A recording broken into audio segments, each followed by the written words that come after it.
Hey folks, it's Rich from Robert Owen Marine, and I'm just sat here at my desk on this slightly gloomy Monday morning in North Wales, thinking about the new 2024 Seadoos. So a couple of weeks ago, Seadoo invited the dealer network out to Atlanta. It's the worldwide Seadoo launch for 2024.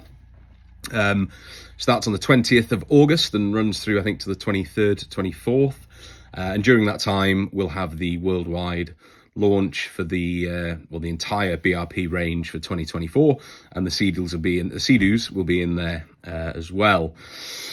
So I've decided that I'm going to make the commitment and head over to Atlanta on my Todd and see what it's all about. I've never been to a worldwide launch before. Think Apple launch, but Seadoos on stage. We've done European trips before, but they've always been secondary and after the fact. So normally I'm sat up in bed on a Tuesday night at 4 a.m, watching what's going down in America and trying to post as much as possible. But this time around, we will be there and hopefully coming live and putting it on social media so you can see exactly what's come out. So that got me thinking, what could possibly be coming for 2024? And if you look back a little bit, we'll do a bit of recent history with the Seadoo range. So start with the Sparks, start at the entry level stuff and work our way up. So the rumour mill for years has been Turbo Spark. Came out in 2014, the Spark, and they released their 60 and then 90 horsepower options, and that's remained unchanged since 2014. So we're 10 years in now. Seadoo typically have a 8 to 9 year life cycle on products and power, and I think the Spark is, personally, these are all my opinions, by the way, and it must be said, we don't know what's coming. Seadoo will not tell us. They literally keep it to themselves until the day of the launch. I'll watch the launch at home and I'll only get the information the following morning. So I don't have any prior knowledge as to what's coming. And everyone always says, yeah, of course, mate. Yeah. I don't. I really don't know what's coming. So that being said, and these are all my personal opinions. They're not based on anything other than looking back at previous models and trying to pick up on trends. Spark, I just have this feeling, and I've said it all along, if you've ever had this conversation with me in the shop, I don't think Spark was ever designed to have more power than what it has. I truly hope I'm proved wrong. I just don't think there's any more power coming from the Sparks. I don't know what's coming for the Spark. The Trix was a fabulous upgrade in 2017, I think, which makes sense. Halfway through its life cycle, or what should be the 9-year life cycle, they introduced something different. The Trix, fabulous, reinvigorated the Spark range. I hope we see a Spark X, 130, 150, that'd be beautiful. I just don't see it. I really don't. And I don't think Seadoo will put that engine they've got in the snowmobiles, which I think I'm right in saying. They've got a beautiful 3-cylinder turbo engine in there. Could be wrong, but I don't think we'll see any more power in the Spark. I wish, and every bone in my body would love to see a fast Spark, but I hope I'm proven wrong. I just don't see it. That's my opinion on the Spark. Do, however, think down the line, not this year, I do think we'll see some electricity-driven Sparks. It makes logical sense from what Seadoo have already teased on the electric side of things, on the e-jet skis. The concept was based around the GTI model. It makes perfect sense to throw that into the Spark as well. Obviously, half the weight, makes sense that you'd get twice the time on the water from a single charge with the Sparks. So I do think that's the next logical step on the Sparks. Brings us nicely through to GTIs. So GTIs were changed in 2020.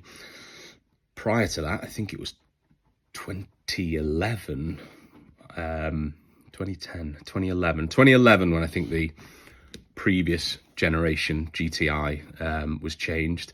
So 2020 GTI not really due a reflash. Where are we? 2021, 2024. Do you know what though? Potentially due an upgrade from 130. Could we see a resurgence of the 155? Could we go 160 naturally aspirated? 190, 200 naturally aspirated machine? That'd be quite cool. A GTI 160, GTI 200 naturally aspirated. Great on fuel, nice performance. That'd be quite cool, I think. And of course the concept of the electric GTI. I don't see it this year, personally. I think we might see it for 2025. I think Seadoo will introduce the Rise, the hydrofoil, the electric surfboard.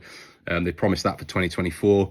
So I don't think they'll double drop a electric product. I think they'll build their way up. We'll go Rise first, then into the GTI electric for 2025. I think that makes more sense. I think Seadoo may have even said that at some point. So GTI, let's hope for a power increase. Platform will remain unchanged. It's only 3 coming into its 4th year, but power output maybe a drop of that 130. I kind of would line up with the Sparks though if they did shift and they went 90, 120, 160 into the GTI. That would be a nice shift in the right direction, in my opinion. RXP and obviously the RXP Apex. New model in 2021. It's the latest platform they brought out. It's a phenomenal platform. If you've ever ridden an RXP, what a phenomenal 2-seater machine that is. I don't see many changes in the RXP range. However, Seadoo can obviously now manufacture rather well, I might add, carbon fibre. So will we see carbon fibre feature in the range as we move forward? Not just in RXPs, but maybe a GTRX, maybe a 250. Just throwing things out there. 250 GTRX, perhaps, with carbon fibre. Or do we see do we see a power to weight ratio improvement by using carbon fibre in the range? Obviously, it's not a cheap thing to do, but they've clearly, they've either bought a carbon fibre manufacturing plant or they're doing it in-house or they're sourcing the parts. But however they're doing it, they're clearly using it. So maybe we'll see some more carbon fibre. That'd be quite cool, I think. GTR is, well, GTR, part of the GTI platform, 230. Maybe a little bit more power, should we say, maybe 230 at the moment. If the theory behind the GTI upping the naturally aspirated side of things, then I think the gap from 200 to 230 isn't quite big enough. Do we see a 250 ski to replace that 230, say the Wake Pro 230, GTX 230? Do we see a power increase there? Very, very possibly. It makes sense anyway. When you look at the bigger machines, so the GTXs, the Wake Pros, the RXTs, we've got to go back. So we go back to 2002 when they first brought out the GTX Fortec. And again, we're talking about these life cycles. So 2002, right the way through to 2008, they ran the Fortec. Starting out its life as 155 horsepower. Then went to 185, which was quite a quick jump, actually. It didn't go to 185. They added a 185. So they kept the 155 and added in a 185 in 2003 and 2004. 2005, they upped the 185 to 215. They had that for 2005, 2006, 2007. And then they brought out at the time, which still,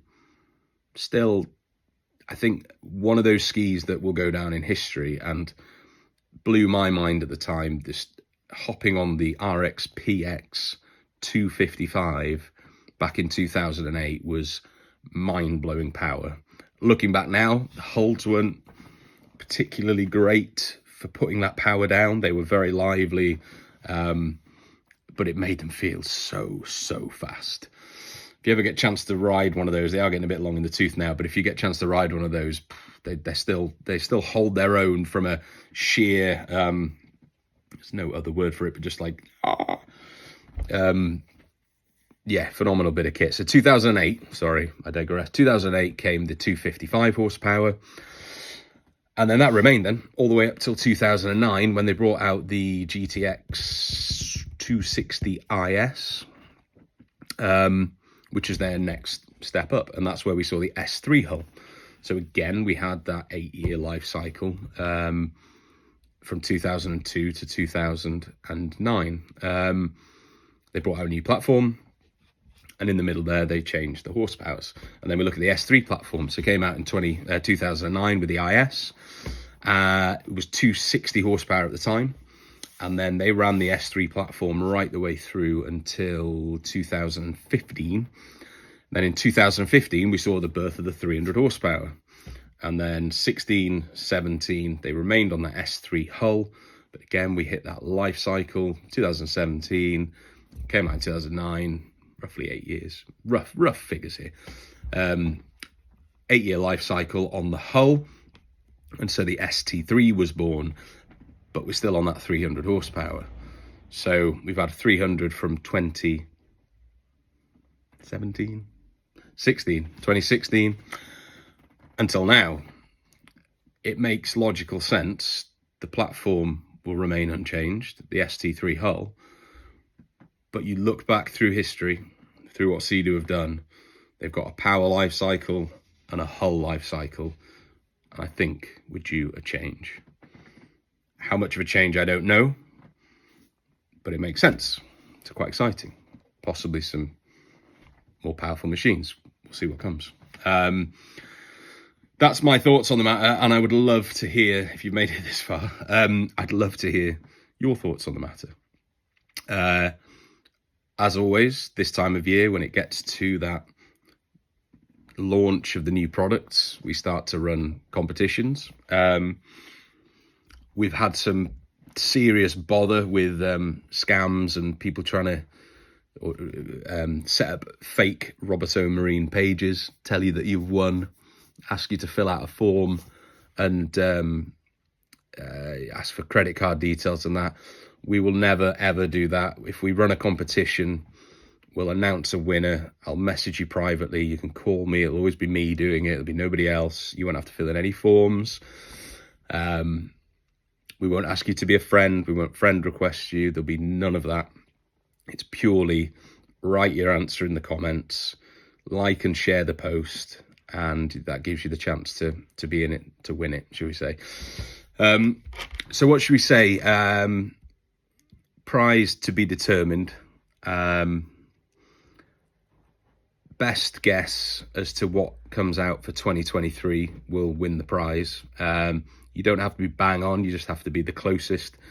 It will be up to the independent adjudicator to decide who's the closest. What price could we do? If we were live now, I could ask you in the comments.